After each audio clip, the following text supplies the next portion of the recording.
13 अगस्त 2025 की शाम लगभग 3 बजे के आसपास का समय होता है दोस्तों। एक किसान होता है जिसका नाम होता है विनोद पटेल। विनोद पटेल जो है शाम के समय अपने खेत पे जा रहा होता है और जब वो खेत पे जा रहा होता है तो उसे अजीब सी बदबू आती है। वो उस बदबू का पीछा करते करते कुएं के पास जाता है और जब वो उस कुएं के पास जाता है और उसमें झांक के देखता है तो उसके अंदर 2 खाद की बोरियां पड़ी होती हैं और कुएं में से बहुत जोर से बदबू आ रही होती है। इसीलिए वो क्या करता है, वहाँ पे शोर मचा के जो आसपास में और भी खेत में जो किसान काम कर रहे थे उन्हें बुला लेता है और उनसे कहता है कि देखो इस कुएं में ये खाद की बोरी पहले तो हमने देखी नहीं है और इनमें से बदबू भी बहुत ज़्यादा आ रही है।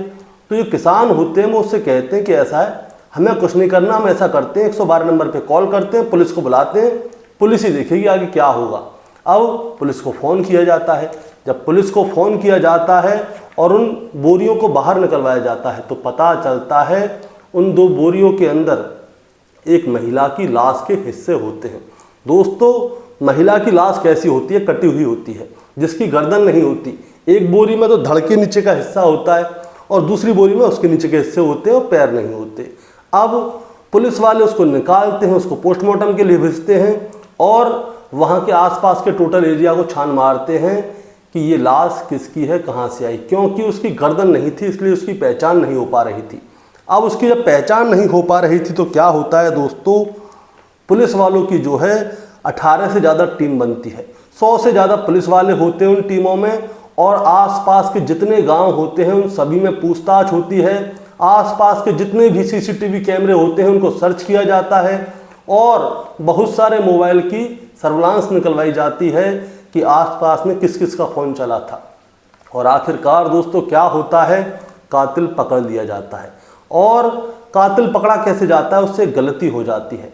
कातिल पकड़ लिया जाता है, उसका साथी पकड़ लिया जाता है और जो उसका तीसरा साथी था जिसने महिला के टुकड़े किए थे, पुलिस वाले एनकाउंटर कर देते हैं और उसको भी पकड़ लेते हैं। इसके बाद जब ये अंधा कत्ल सुलझ जाता है तो जो डीआईजी हैं वो इस टीम के लिए 50,000 रुपये की घोषणा करते हैं और जो एसपी देहात हैं वो इस टीम के लिए 20,000 रुपये देते हैं। दोस्तों आज की कहानी से हम बस यही जानेंगे कि इस महिला के साथ ऐसा क्या हुआ कि इसकी लाश के 7 टुकड़े किए गए थे। दोस्तों कहानी शुरू करूंगा उससे पहले मैं बस आपसे यही कहना चाहूँगा कि अगर आप मेरे चैनल पर नए हैं तो चैनल को जल्दी से सब्सक्राइब कर दीजिएगा ताकि रोजाना रात को 8 बजे मैं आपके लिए एक सच्ची घटना की कहानी लेकर आ सकूं। नमस्कार दोस्तों, मैं गौरव शर्मा और आप देख रहे हैं गौरव शर्मा सफ़र। दोस्तों आज की जो सच्ची घटना मैं आपको सुनाने जा रहा हूं, ये सच्ची घटना शुरू होती है मध्य प्रदेश के टीकमगढ़ से और टीकमगढ़ का ही एक थाना लगता है जिसका नाम होता है चंदेरा और चंदेरा थाना क्षेत्र के अंतर्गत एक गाँव आता है जिसका नाम होता है मेलवारा। दरअसल यहीं की रहने वाली एक लड़की होती है जिसका नाम होता है रचना यादव।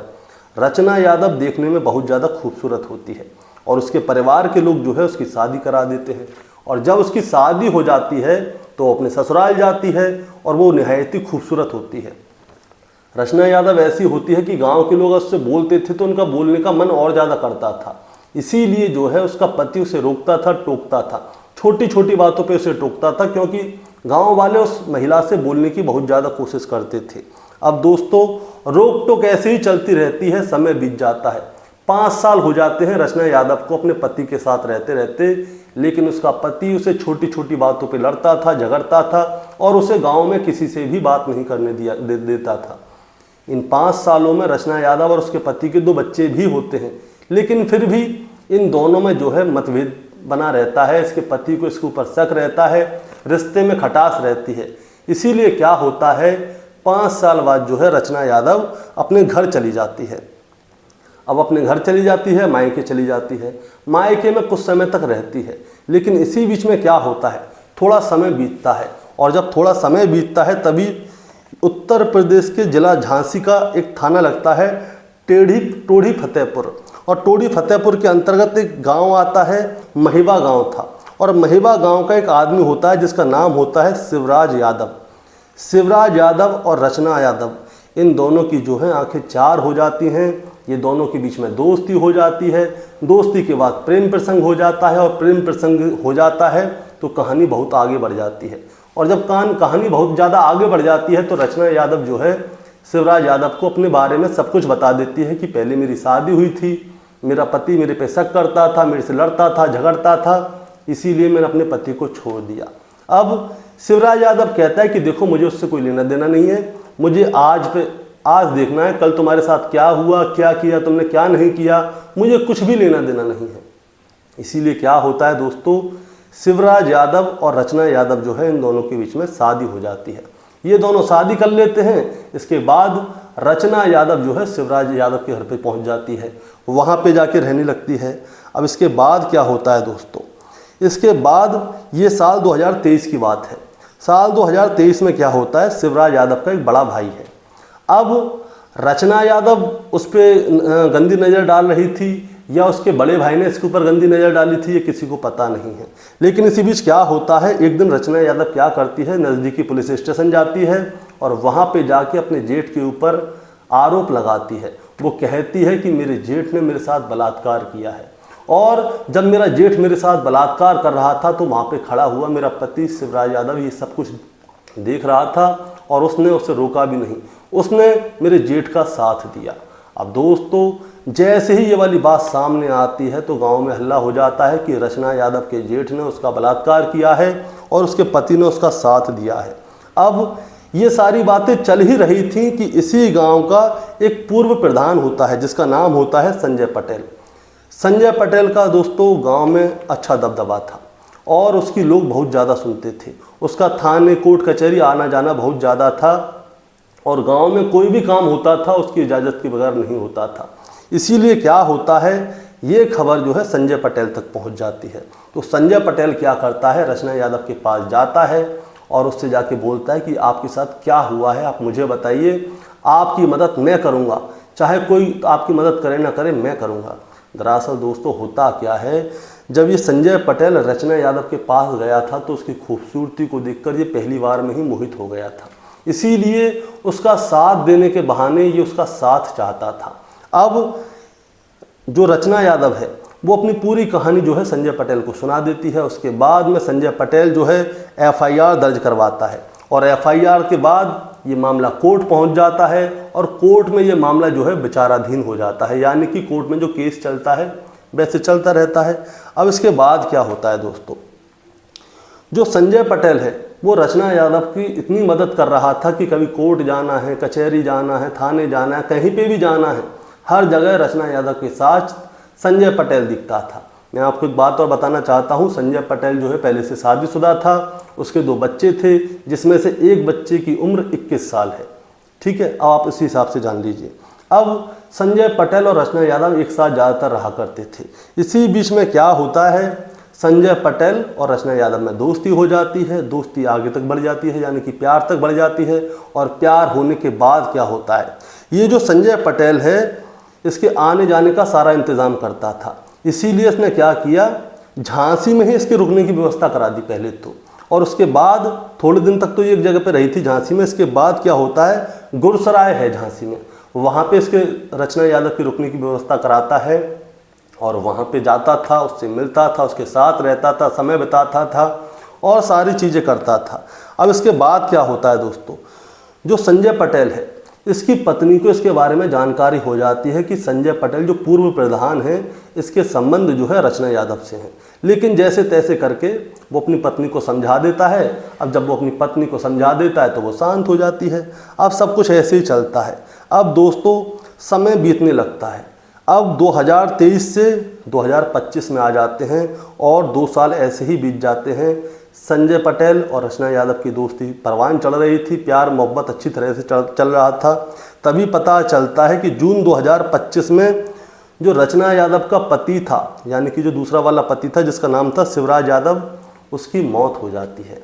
अब रचना यादव को जैसे ही ये वाली बात पता चलती है कि उसका पति शिवराज यादव की मौत हो गई है तो वो अंदर से टूट जाती है, क्योंकि उसका एक सहारा था। भले ही इल्ज़ाम चल रहा था, चाहे लड़ाई चल रही थी, झगड़ा चल रहा था, लेकिन अब उसके पति की मौत हो गई है। अब ससुराल में उसे कोई लेगा नहीं, क्योंकि उसने अपने जेठ के ऊपर इल्ज़ाम लगाया था। तो अब वो जाए तो कहाँ जाए। इसीलिए क्या होता है, वो पूर्व प्रधान से कहती है कि आप ऐसा करो, मेरे से शादी कर लो। अब हम लोग कब तक ऐसे ही कभी कभी मिलेंगे, कभी नहीं मिलते, जब आप आते हो, जब आपका मन होता है जब आ जाते हो। मैं कोई आपकी रखेल थोड़ी ना हूँ। आप रखेल की तरह मेरे को समझ रहे हो, अब मुझे पत्नी बनना है, मुझे आपके जीवन का हिस्सा बनना है। तो पूर्व प्रधान कहता है कि देखो, प्यार तुम जितना चाहो उतना मैं तुमसे कर सकता हूँ, ज़िंदगी भर मैं तुमसे प्यार कर सकता हूँ, तुम्हें जो चीज़ चाहिए मैं हर चीज़ दिलवाऊंगा, लेकिन तुम मुझसे कहो कि मैं तुमसे शादी करूँ तो शादी मैं नहीं कर सकता, क्योंकि मैं पहले से शादीशुदा हूँ, मेरे 2 बच्चे भी हैं, एक बच्चा तो शादी लायक हो चुका है मेरा, और अब मैं शादी करूँगा तो लोग क्या कहेंगे कि प्रधान जी कुछ खुद अब शादी कर रहे हैं, जो बच्चे की उम्र हो गई है, इसलिए मैं तुमसे शादी नहीं कर सकता, हाँ तुम्हारा साथ दे सकता हूँ। अब जैसे ही रचना यादव ये वाली बात सुनती है तो वो कहती कि बताओ, मैं इसके लिए सब कुछ कर रही हूँ और ये मेरे से शादी नहीं कर रहा है। अब दोस्तों ऐसे समय बीतता है, अब तारीख आती है 6 अगस्त 2025। 6 अगस्त 2025 को क्या है, रचना यादव को पीरियड आते हैं, और पीरियड जब आते हैं तो ब्लीडिंग कुछ ज़्यादा हो जाती है, इसीलिए वो क्या करती है, जो पूर्व प्रधान थे उनको फ़ोन करती है और कहती है कि मेरी ब्लीडिंग ज़्यादा हो रही है, जल्दी से आ जाइए। अब पूर्व प्रधान क्या करता है, जल्दी से आता है और उसे एक प्राइवेट हॉस्पिटल में ले जाता है और वहाँ पे जाके दिखाता है, तो डॉक्टर कहते हैं कि इनको भर्ती करना पड़ेगा, क्योंकि भर्ती नहीं करेंगे तो बात बिगड़ सकती है। इसीलिए क्या होता है, रचना यादव को जो है हॉस्पिटल में भर्ती कर दिया जाता है। अब 2 दिन बीत जाते हैं, 2 दिन तक वो हॉस्पिटल में रहती है। अब 8 अगस्त 2025 आती है। 8 अगस्त 2025 को जो है रचना यादव को डिस्चार्ज होना था, इसीलिए जो पूर्व प्रधान थे वो पहुंच जाते हैं हॉस्पिटल उनको डिस्चार्ज कराने के लिए। लेकिन रचना यादव क्या कहती है, रचना यादव कहती है कि देखिए, मैं यहाँ से चलूँगी तो सही, लेकिन मैं यहाँ से अपने घर नहीं जाऊँगी, मैं जाऊँगी सीधे कोर्ट, और कोर्ट में जाके हम दोनों शादी करेंगे। अब प्रधान जी कहते हैं यार ये क्या नौटंकी हो रही है, मैं तो इसको डिस्चार्ज कराने आया था, अब ये कह रही है कि मैं कोर्ट जाऊँगी। उसको मनाते हैं, लेकिन वो मानने वाली कहाँ थी। इसीलिए क्या होता है, वो 1 दिन और हॉस्पिटल में रह लेती है। डॉक्टर वो प्रधान जी कहते हैं कि तुम ऐसा करो, हॉस्पिटल में रहो, आगे चल के देखेंगे क्या होगा क्या नहीं होगा। इसके बाद क्या होता है दोस्तों, मैं आपको बताना चाहूँगा। प्रधान जी यहाँ से सीधे अपने भतीजे के पास जाते हैं, भतीजे का नाम होता है संदीप पटेल। अब संदीप पटेल कौन है, मैं आपको ये भी बताता हूँ। संदीप पटेल जो है झांसी के भिजौली में रहने वाला है, और आज से 2 साल पहले की बात है, उसने जो है एक कत्ल कर दिया था। 2022 में उसने कत्ल किया था, इसकी वजह से वो जेल भी जा चुका था। अब जो प्रधान है वो संदीप के पास जाते हैं और उसे पूरी कहानी शुरू से लेकर आखिर तक बताते हैं, और वो कहते हैं कि जो अब रचना यादव जो है मेरे पीछे पड़ गई है, मेरे से शादी करना चाहती है। मैंने 2 साल में 20 लाख रुपए से ज़्यादा उसके ऊपर खर्च कर दिए हैं। मैं उससे कह रहा हूँ कि भाई मैं तुझसे शादी नहीं कर सकता, लेकिन वो मेरे पीछे पड़ी हुई है। तो संदीप पटेल क्या करता है, अब दोस्तों मैं आपको बताता हूँ। संदीप पटेल जब जेल गया था तो उसकी दोस्ती हुई थी प्रदीप से, प्रदीप उर्फ दीपक अहिरवाला। अब जो संदीप है वो अपने चाचा से कहता है कि चाचा जी आप टेंशन मत लो, मैं बैठा तो हूँ, अब क्या करना है क्या नहीं करना मेरे ऊपर छोड़ दो। अब क्या होता है, जो संदीप है वो दीपक के पास जाता है और दीपक के पास जाके सारी कहानी बताता है कि यार मेरे चाचा बहुत ज़्यादा परेशान है, और वो औरत जो है मेरे चाचा के पीछे पड़ गई है, मैं शादी करना चाहती हूँ, शादी करना चाहती हूँ, चाचा शादी नहीं करना चाहते, अब पता क्या करें। तो दीपक कहता है कि ऐसा उस औरत को रास्ते से हटा देते हैं, अब क्या करना है कैसे करना है ये सारी बातें तय हो जाती हैं। तारीख आती है 9 अगस्त 2025। चाचा और भतीजा क्या है कार लेके जाते हैं हॉस्पिटल, और हॉस्पिटल में जाके रचना यादव के पास पहुंच जाते हैं। रचना यादव अपनी बात पे अड़ी हुई होती है कि भैया मैं तो यहाँ से जाऊँगी सीधे कोर्ट, और कोर्ट में जाके पहले करूँगी कोर्ट मैरिज, उसके बाद ही घर जाऊँगी। अब जो पूर्व प्रधान है और संदीप है वो उसको बहुत समझाते हैं, लेकिन वो मानती नहीं है। तो वो कहते हैं कि ऐसा है, आज तो कोर्ट जा नहीं पाएंगे, क्योंकि आज व्यवस्था नहीं हो पाएगी, कल होगी सारी व्यवस्था, क्योंकि आज मैं कोर्ट में जाऊंगा वहाँ पे सारे पेपर बनवाने, उसके बाद कल कोर्ट चलेंगे, शादी कर लेंगे। तो रचना यादव मान जाती है। इसके बाद ये दोनों जो है उसे कार में बैठा के ले आते हैं। अब रचना यादव बैठी होती है कंडक्टर वाली सीट पर, और जो पूर्व प्रधान हैं वो ड्राइविंग कर रहे होते हैं और संदीप पीछे बैठा हुआ होता है।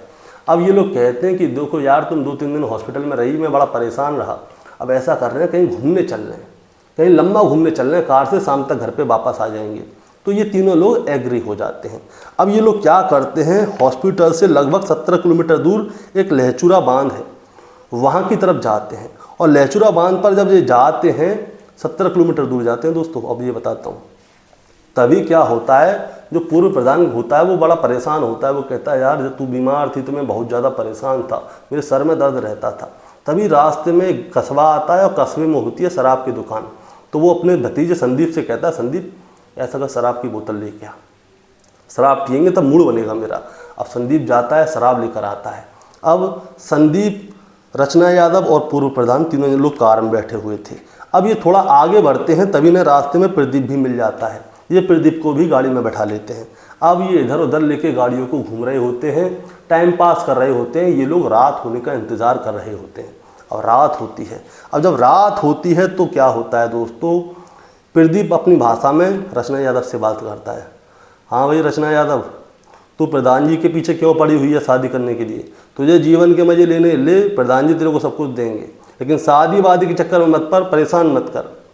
अब संदीप के साथ में जो है दीपक वो भी होता है, सॉरी प्रदीप के साथ में दीपक वो भी होता है। अब ये दोनों होते हैं। अब वो प्रधान की तरफ देखती है, प्रधान से कहती है कि आप भी यही चाहते हो, मुझसे शादी नहीं करना चाहते? तो वो कहता है यार शादी करने की क्या ज़रूरत है यार, मैं शादी नहीं कर सकता, तू मेरे पीछे पड़ी हुई है। अब रचना यादव कहती है ठीक है, नहीं करना चाहते तो मत करो, अब यहाँ से हम चल रहे हैं वापस, अब आगे जो होगा उसके जिम्मेदार तुम तीनों खुद होगे। अब दोस्तों क्या होता है, अब जैसे ही रचना यादव ने ये वाली बात कही तो गाड़ी के अंदर बहस होना शुरू हो जाता है। और जब बहस होती है तो प्रधान जी क्या करते हैं, रचना यादव को पकड़ लेते हैं गले को और उसको दबाना शुरू करते हैं। रचना यादव जो है बचने की पूरी कोशिश करती है, लेकिन प्रदीप और जो दीपक है, संदीप और दीपक जो है वो दोनों जो है उसे पकड़ लेते हैं हाथ पैरों को और उसको झटपटाने नहीं देते, उसको कार के अंदर ही गला घोंटकर उसकी जान ले लेते हैं। अब जान ले लेते हैं तो अब इसकी लाश का क्या करना है। अब ये लोग कहते हैं कि देखो हम बांध के ऊपर तो खड़े ही हैं, ऐसा करते हैं गाड़ी के अंदर जो है खाद के बोरे पड़े हैं, उस खाद के बोरे में इसको भर के उसके साथ पत्थर बांध के बांध से नीचे फेंक देते हैं। ना लाश ऊपर आएगी, ना किसी को पता चलेगा क्या हुआ क्या नहीं हुआ। अब ये लोग प्लानिंग कर लेते हैं कि ठीक है ऐसे ही करते हैं। ये ईंट पत्थर इकट्ठा करना शुरू करते हैं और लाश को ठिकाने लगाने की सोचते हैं। अब ये लाश को ठिकाने लगाने ही वाले थे, तभी क्या होता है दोस्तों, तभी वहाँ पे 112 नंबर की वो बाइक घूमती रहती है ना पुलिस वालों की, वो आ जाती है और दूर से ही उसकी लाइट चमक रही होती है। ये लोग देखते ही चौंक जाते हैं, यार यहाँ पे तो पुलिस आ गई। अब पुलिस वाले ऐसा ना हो हमें देख लें क्योंकि हमारे पास लाश है। ये तीनों लोग डर जाते हैं। अब ये लोग क्या करते हैं कि पुलिस हमारे पास आए उससे पहले ही यहाँ से निकल लो, नहीं तो पुलिस वाले हमें धर के ले जाएंगे और हम बदनाम हो जाएंगे। इसके बाद क्या होता है दोस्तों, ये लोग जो है उस बांध से चलते हैं आगे। इसके आगे आता है लखेरी बांध और लखेरी बांध पे जाके ये लोग यही प्लानिंग करने वाले थे। ये फिर से पत्थर वगैरह इकट्ठा करते हैं, उसे बांध से नीचे फेंकने वाले होते हैं। तभी वहाँ पे क्या होता है, जो वहाँ का चौकीदार है वो आ जाता है। हाँ भाई साहब क्या बात है, कैसे घूम रहे हो यहाँ पे? अबे यार यहाँ पे चौकीदार मिल गया हमें। अब ये लोग और परेशान हो गए कि चौकीदार और मिल गया, कहीं ऐसा ना हो हमारे बारे में किसी को पता चल जाए। ये लोग फिर से अपनी गाड़ी में बैठ जाते हैं और फिर वहाँ से निकल के जाते हैं सीधे खजूरी नदी और खजूरी नदी पे उस लाश को ठिकाने लगाने की सोचते हैं। लेकिन वहाँ पे पहले से चौकीदार खड़ा हुआ होता है। अब ये गाड़ी से निकलते भी नहीं, ये सोचते हैं यार वहाँ पे तो चौकीदार पहले से खड़ा है। अब ऐसा करो, यहीं से 5 किलोमीटर हमारा गांव है, थोड़ी दूरी पे इनका गांव था, उनका खुद का महिवा गांव था जो उसकी ससुराल थी लड़की की, वहाँ चलते हैं। और वहाँ से 5 किलोमीटर दूर किशोरपुरा है और किशोरपुरा जो है थाना टोड़ी फतेहपुर में लगता है। वहीं पे एक कुआं है और कुएं के आसपास कोई आता जाता नहीं है, कोई सीसीटीवी कैमरा भी नहीं है। ऐसा करते हैं, वहीं चलते हैं, इस लाश को कुएं में फेंक देते हैं। दोस्तों तारीख होती है 9 अगस्त 2025 और जो प्रदीप है, प्रदीप क्या करता है, कुल्हाड़ी लाता है और जो रचना यादव है उसके शरीर के हिस्से करना शुरू कर देता है। गर्दन को काट के अलग कर देता है, धड़ को अलग कर देता है, पैर को अलग कर देता है। उसके बाद उसे बोरी में सेट करते हैं, पत्थर वगैरह भरते हैं और कुएं में फेंक देते हैं। और कुएं में फेंकने के बाद क्या होता है दोस्तों, ये गर्दन है और शरीर के जो थोड़े से हिस्से थे उन्हें रखते हैं अपने पास और सीधे जाते हैं लखेरी नदी।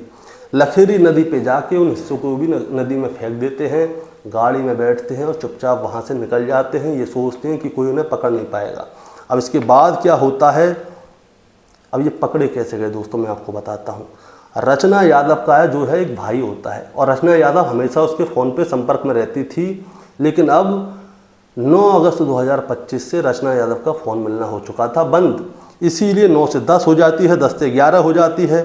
उसका भाई बहुत ज़्यादा परेशान हो जाता है और जब भाई परेशान हो जाता है तो वो क्या करता है, थाने पहुंच जाता है और थाने पहुंच के अपनी बहन के बारे में गुमशुदगी की रिपोर्ट लिखाता है। वो कहता है कि मेरी बहन मेरे से रोज़ाना बात करती थी, लेकिन अब उसका ना फ़ोन लग रहा है ना कुछ हो रहा है। पुलिस वाले उसके बहन की पूरी जानकारी लेते हैं और जानकारी लेकर उसके नंबर को सर्विलांस पे डालते हैं। और जब सर्विलांस पे डालते हैं तो पता चलता है कि महिवा का पूर्व प्रधान संजय पटेल और उसके बीच में बहुत लंबी लंबी बातें होती थी। और जब बहुत लंबी लंबी बातें होती थीं और वो अब अचानक से गायब है। अब पुलिस क्या करती है, संजय पटेल के पास जाती है और संजय पटेल से जाके पूछती है कि बताओ रचना यादव कहाँ है। तो रचना यादव कहता है कि मुझे क्या मालूम रचना यादव कहाँ है। दरअसल 13 अगस्त 2025 को एक लाश मिली थी।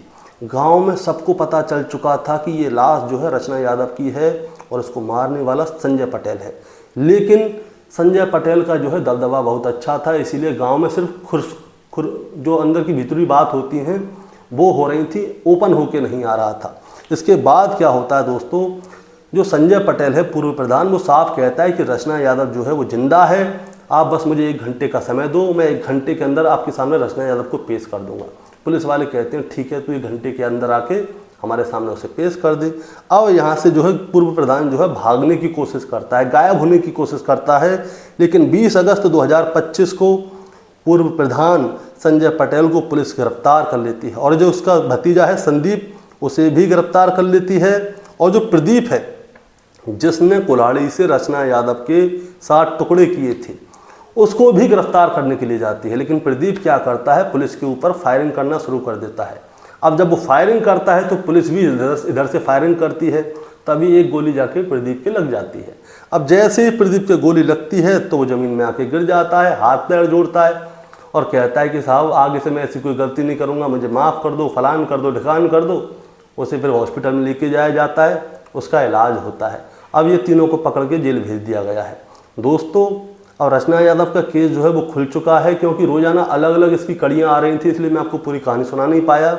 लेकिन इस कहानी को सुनाने का मतलब दोस्तों आपको परेशान करना या विचलित करना बिल्कुल नहीं है, बस आपको बताना है और जताना है। बताना और जताना ये है कि जो महिला थी रचना यादव, उसका चरित्र सही नहीं था, और जब चरित्र सही नहीं था, उसकी सोच गलत थी, तो उसके साथ गलत ही हुआ। देखिए, उसका पहले एक पति था, उसका पति उस पर रोक टोक लगाता था, 5 साल तक उसके साथ रही, 2 बच्चे भी हुए, लेकिन वो अपने पति को छोड़ के अपने घर, अपने मायके चली गई। शायद ऐसा कुछ हुआ हो उस समय, शायद उसके गांव में इसके पति ने देखा हो, जो भी अब मर चुके उसके बारे में कुछ कहना गलत है, कुछ बात ही नहीं है, किसी को जानकारी नहीं तो कैसे बोल दें। अब उसके बाद में उसे जो है शिवराज सिंह से उसने शादी कर ली। शिवराज सिंह से शादी कर ली तो उसके अपने जेठ के ऊपर इल्ज़ाम लगा दिया कि जेठ ने बलात्कार किया है। अब बलात्कार के वजह से FIR दर्ज कराने गई तो पूर्व प्रधान मिल गया। अब पूर्व प्रधान से शादी करना चाहती है, जो पति मर गया। तो मतलब कि कुछ ऐसा लगता है कि मर्दों की अलग अलग कहानियाँ थी बहुत सारी, उस बारे में हम कुछ बोल नहीं सकते, लेकिन आप बोल सकते हैं।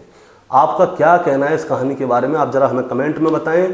चैनल पे नए हैं तो चैनल को सब्सक्राइब करके जाएं, ताकि रोज़ाना रात को 8 बजे मैं आपके लिए एक सच्ची घटना की कहानी लेकर आ सकूं। नमस्कार।